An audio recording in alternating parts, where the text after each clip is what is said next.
নতুন মন্ত্রিসভা ঘোষণার পর থেকেই জনমনে একটি প্রশ্ন ঘুরপাক খাচ্ছে, কোন বিভাগ কতটা প্রাধান্য পেল? সংখ্যার হিসেবে দেখা গেছে আঞ্চলিক ভারসাম্যের প্রশ্নে সবচেয়ে বেশি চমক এসেছে চট্টগ্রাম বিভাগে, আর সবচেয়ে কম প্রতিনিধিত্ব এসেছে সিলেট থেকে। মন্ত্রিপরিষদ বিভাগের তথ্য বিশ্লেষণে উঠে এসেছে কোন বিভাগ এগিয়ে আর কার ভাগে কতটা প্রতিনিধিত্ব।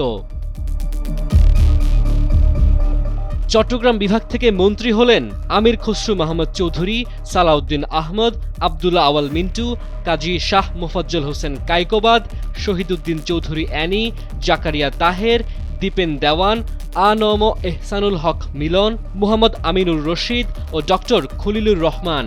এছাড়া একই বিভাগে প্রতিমন্ত্রী হয়েছেন জুনায়েদ আব্দুর রহিম সাকি ও মীর মোহাম্মদ হেলাল উদ্দিন।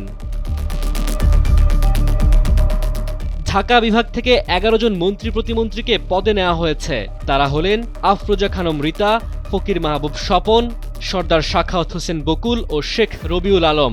এ বিভাগ থেকে প্রতিমন্ত্রী হলেন ইশরাক হোসেন, শামা ওবায়দ ইসলাম, সুলতান সালাউদ্দিন টুকু, ববি হাজ্জাজ, হাবিবুর রশিদ, আলী নেওয়াজ মাহমুদ খোয়াম। রাজশাহী বিভাগ থেকে মন্ত্রী প্রতিমন্ত্রী হয়েছেন ৬ জন। তারা হলেন ইকবাল হাসান মাহমুদ, মিজানুর রহমান মিনু। প্রতিমন্ত্রী হলেন এম.এ মুহিত, মীর শাহে আলম, ফারজানা শারমিন, মোহাম্মদ আব্দুল বারী।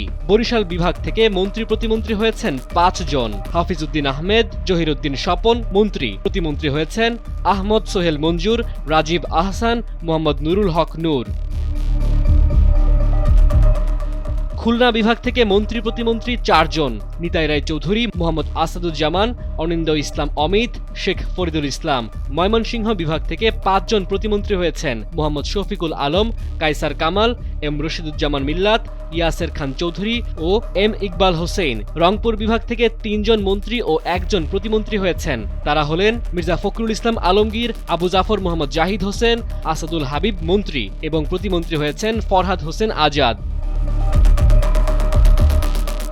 সিলেট বিভাগ থেকে ২ জন মন্ত্রী হয়েছেন। তারা হলেন আরিফুল হক চৌধুরী ও খন্দকার আব্দুল মুক্তাদির।